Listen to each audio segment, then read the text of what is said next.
Good morning, sir. My name is Taiwo Omobalaji, and with me is Olamide from English department. So we are here as regards the skill YouTube blogging and content creation. Could you kindly introduce yourself, sir? Well, good morning, everybody. I am architect Abdurrahim Bolaji Tajuddin, the principal architect from Physical Planning Unit. I am one of the trainer that is taking the skill model making in architecture. We are filing numbers, so I am one of them. Thank you very much, sir. You are welcome. So could you give us an overview of the role that you are filling and its primary objectives?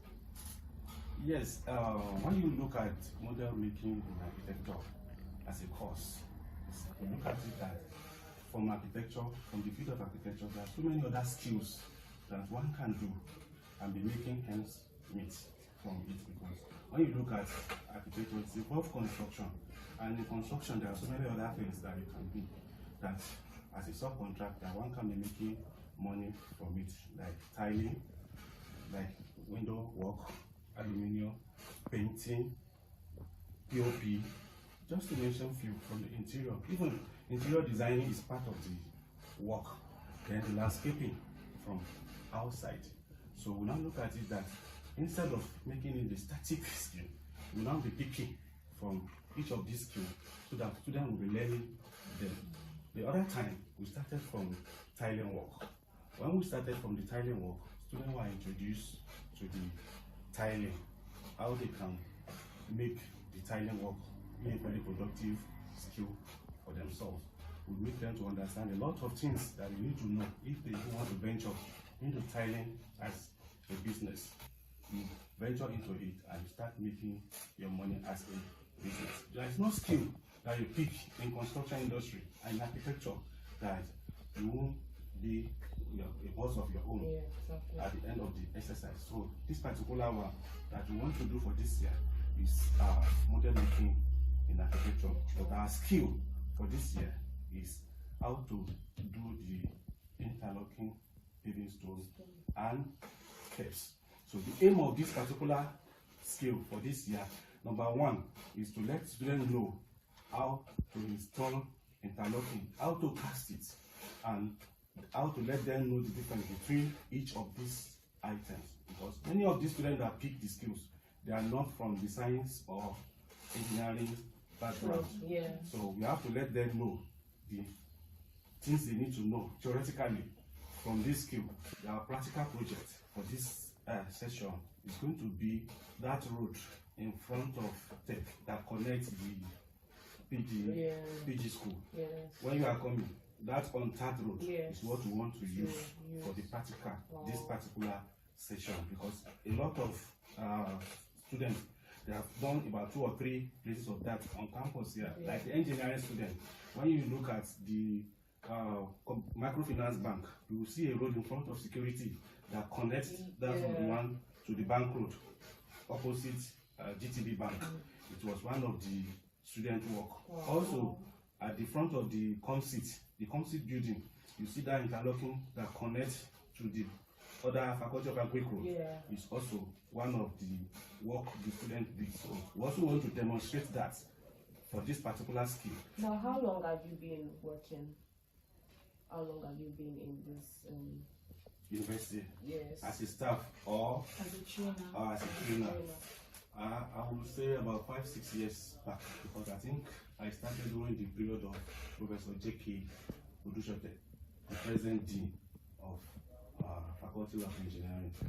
Okay, sir. So for this course, speaking on behalf of students, No problem. is it expensive to do this model making architecture, like interlocking and paving stones? Is it expensive to do?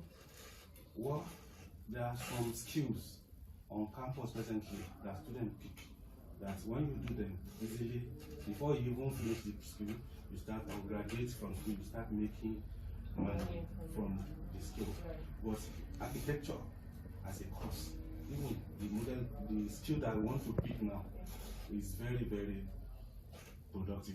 There is prospect in it, but you have to have the money to start up capital. If you are able to get the equipment, you are going to acquire it once. Once you acquire those equipment, you don't need to buy them again.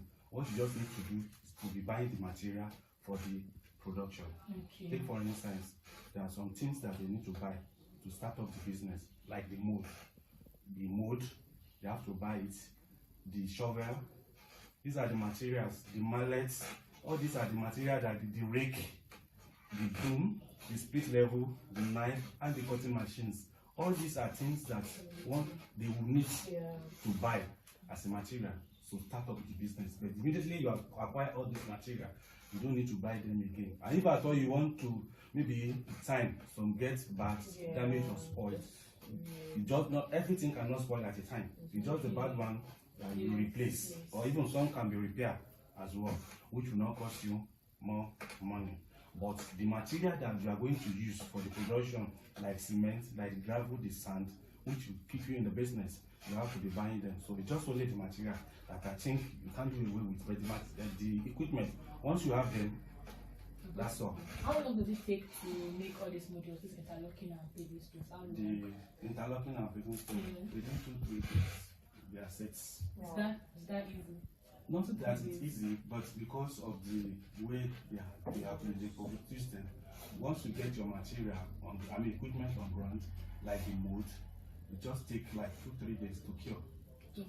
Once it is cured, it is hardened and set, you can easily remove them, start them, then you produce by the buyer will come out of it. There are 2 categories. You have the equipment, you have the material. So the material is the one that I listed for you to choose. Yes. One of them is the rubber mallet. It's a soft, like hammer, So it's what they use to hit the interlocking to make sure that it's set very well. You also need the shovel.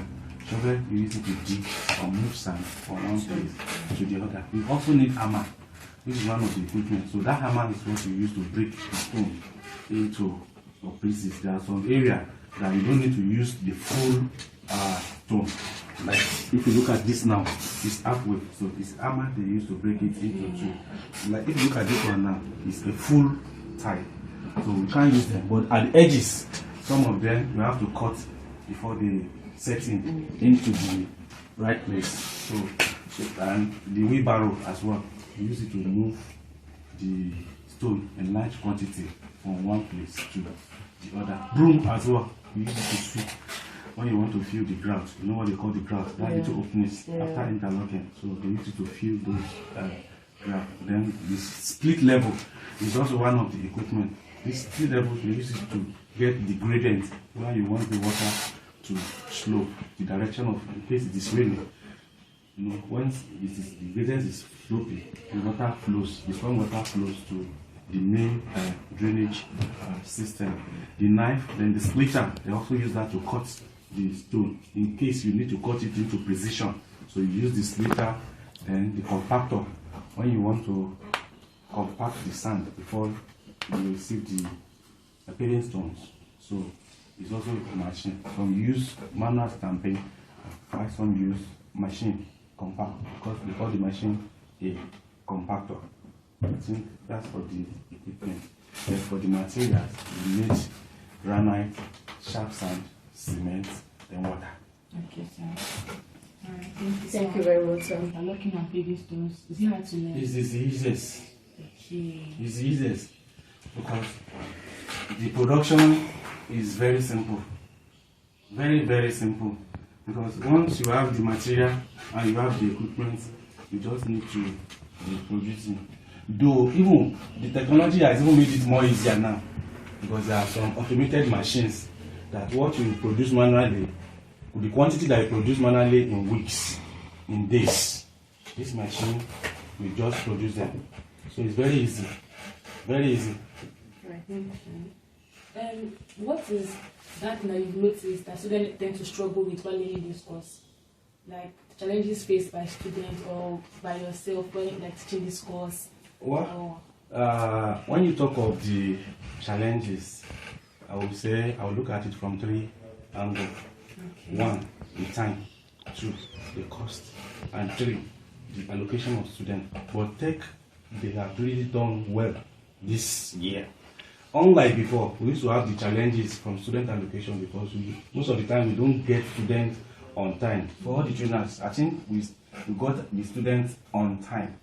The other challenge that I think you are facing is the funding. There are some skills that require little capital to do. With few capital, they start the skill. But there are some skills that when you don't get that enough funds, you just teach them what the money can take. You just need to be a science student. Okay. Because architecture, when you look at the definition, it can be defined as the study of science, arts, and technology of building construction. Because in architecture, you have a background, you must have a background in science. In architecture, you must have background in technology and in arts, because you deal with the three together. It deals with the three together. So the three combination gives you perfect design. Yes. Okay. So what is the most important lesson you like students to learn while taking this course? Like most important thing they must know while taking this course. Maybe any life tips or anything that you would like to tell students, like, you know, while taking this course. Well, what I want them to learn or to know why taking this job, if I understand the question that you asked me, most of the time, you know, architecture, people don't, most it's just now that it came into the limelight that people try to know what's even that course architecture, engineering, law, medicine is what people know then. But now architecture is emerging. A lot of people now look at it like there is a lot of prospects in this profession. As a trainer, I want my students to listen attentively when I'm in the class, because it is practical. It's very easy to score every mark once you get exactly what your trainer is trying to impact in you.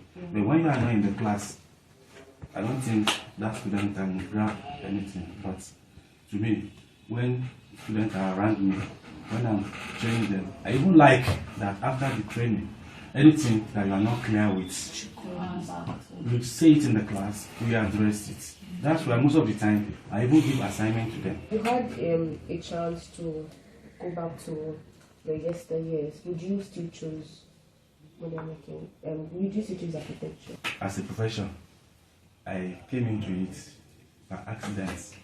But today, alhamdulillah, if I still come back in another life, I will still choose architecture, because there is prospect in architecture. A lot of people have engaged in architecture.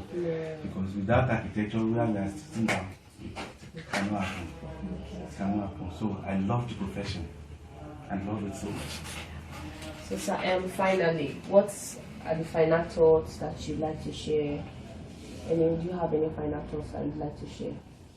In terms of advice, I want to give to the students that study this course, architecture. I want them to be the best among the rest. Because if you are the best among the rest, honestly, the sky is just the beginning. Thank you very much. And lastly, before you go, I want to just appreciate our Vice Chancellor, because the man is wonderful, and also the Director of Tech. Because since I've joined the university system as a staff, what the man has been doing within this little time marvels me so much, because he has a listening ear. Anytime you go to him, he listens to you. And anytime you make a request for him, honestly, he attends to you. Very well. He attends to you. So I want to thank him and his management team. I had the opportunity to meet with him in one of the meetings, and I tabled our request before him. 3 of our requests, he granted the request for us. Then the Director of Tech as well, Professor Yu Rahim, he has been a wonderful director. We equally as a listening ear. I believe that I need to give appreciation to the management team that are working with the university, Vice Chancellor, and the Director of Tech, and his team as well. Then all of you that came as well, I believe that with this training now, in one way or the other, you have learned one thing or the other, which will develop you in your future endeavor. Thank you so much. Thank you very much, sir. Thank you. Thank you for your time, sir. No problem. You're welcome. Yes, sir.